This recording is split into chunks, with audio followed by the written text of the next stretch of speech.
Welcome back to drive with Chandu. ఈ రోజు మనం అయితే నెల్లూరు దాకా వెళ్తున్నాము. ఎందుకు? ఎందుకంటే ఈ రోజు మనం కార్కి అయితే డ్రైవింగ్ వచ్చాము. ఇంకా మనం నెల్లూరు కూడా రీచ్ అయిపోయాము. ఇంకా వాళ్ళు అక్కడ ఇక్కడ ఏదో పని ఉందని చెప్పి తిప్పుతా ఉన్నారు. ఇంకా నెల్లూరులో అయితే పని అయిపోయింది. గొలగమూడు దాకా వెళ్దాం బాబు అని చెప్పారు. సరే అని చెప్పి ఇంకా గొలగమూడుకు కూడా వచ్చేసాము. మన బండి ఆడ పెట్టి ఒక టీ తాగుతున్నాను. ఇంత లోపలికి ఈడు చింటూ బాయ్ ఒకడు కనబడ్డాడు. బిజినెస్ బొక్కలేక మేం చేస్తుంటే మధ్యలో ఈడొకడు. ఇంక సరేలే అని ఒక పార్లేజీ బిస్కెట్ ప్యాకెట్ తీసుకొని అయితే వేసాను. మళ్ళీ ఒక చుక్కి అయితే వచ్చింది.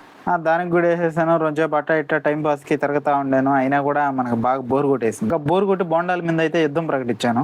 జంపర్ మే బంపర్ సూపర్ టేస్ట్. ఇంకా వాళ్ళు కూడా బాబు ఎక్కడ నువ్వు బయలుదేరదాం రా అని చెప్పి వేరే రూట్ లో పోదాం అని చెప్పారు. మీకేం తెలుసు, నేను ఇంకో రూట్ లో తీసుకోపోతాను అని చెప్పి ఇక్కడికి తీసుకెళ్ళాను. నేడు చూస్తే గేట్ వేసేసి మొత్తం రోడ్డే క్లోజ్ చేసేస్తున్నారు. సరే ఈ రూట్ వద్దని చెప్పి ఇంకో రూట్ తీసుకెళ్లాను. ఇక్కడ చూస్తే గేట్ వేసారు. ఇప్పుడు ఒక 4-5 ట్రైన్లు పోయినాయి. ఇంతవరకు గేట్ అయితే ఎత్తలేదు. మొత్తానికి ఆయన దగ్గర అయితే 4 దెంగులు తిని అయితే లాస్ట్ కి అయితే ఇంటికైతే రీచ్ అయిపోయినాం. ఈ వీడియో అంతే. నచ్చితే ఒక లైక్, సబ్స్క్రైబ్ అయితే వేసుకోండి. ఉంటా, బాయ్.